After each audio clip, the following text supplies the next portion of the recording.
સુરતમાં 15મી ઓગસ્ટની ઉજવણીને લઈ ભવ્ય તિરંગા યાત્રાનું આયોજન કરવામાં આવ્યું। ડુમ્મસ રોડ પર વાય જંકશનથી લાલબાઈ કોન્ટ્રાક્ટર સ્ટેડિયમ સુધી યોજાયેલી આ યાત્રામાં દેશભક્તિનો અનોખો માહોલ જોવા મળ્યો।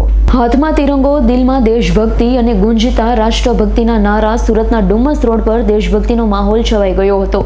વાય જંકશનથી લાલબાઈ કોન્ટ્રાક્ટર સ્ટેડિયમ સુધી ભવ્ય તિરંગા યાત્રાનું આયોજન કરવામાં આવ્યું હતું। યાત્રામાં નાયબ મુખ્યમંત્રી અને ગૃહમંત્રી હર્ષ સંઘવી, કેન્દ્રીય જળશક્તિ મંત્રી CR Patil, Surat police commissioner વામાંગ જામેર, સુરત કલેક્ટર તેજસ પરમાર, તમામ ધારાસભ્ય આગેવાન સહિત અનેક મહાનુભાવો, વિવિધ સામાજિક સંસ્થાઓ, સંગઠનો જોડાયા હતા। તિરંગા યાત્રામાં BSF, RSF અને CRPF, Chetak commando, marine task force, SRPF, NCC, SPC, cadets અને TRB અને હોમગાર્ડ્સ સહિતના આશરે 29 પ્લાટૂનોએ યાત્રામાં ભાગ લીધો। Army, air force, navy, BSF, CRPF અને ગુજરાત પોલીસના બેન્ડ, માઉન્ટેડ હોર્સ રાઇડર્સ અને ફાયર બ્રિગેડની ટીમ યાત્રાનું આકર્ષણ વધાર્યું હતું।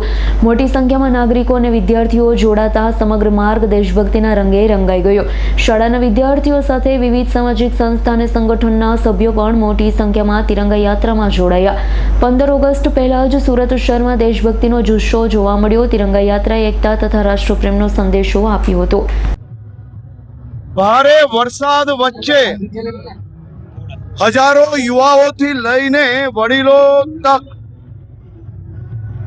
દેશભક્તિના રંગે માં ભારતીના નારા જોડે કિલોમીટરો સુધીની તિરંગા યાત્રામાં ખૂબ ઉત્સાહપૂર્વક જોડાયેલા સૌ નાગરિકોને હું અભિનંદન આપું છું અને સાથે સાથે એમની દેશભક્તિને બી સલામ આપું છું।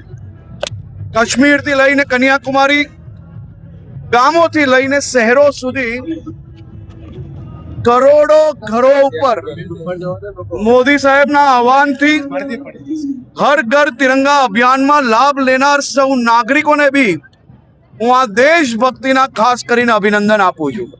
આજે સુરત શહેરમાં એક નવો ઇતિહાસ, કિલોમીટરો સુધીનો સ્કૂલના બેન્ડો હોય કે અલગ અલગ સંસ્થાઓને સાથે પોલીસ હોય કે અલગ અલગ ફોર્સિસ હોય, આ તમામ લોકોએ સાથે મળીને દેશના વીર જવાનોને સલામી આપતી આ તિરંગા યાત્રામાં ભાગ લીધો છે, તે બદલ અભિનંદન આપું છું। સાહેબ, નાના નાના ભૂલકાઓ પણ જોડાયા હતા ભારે વરસાદ વચ્ચે।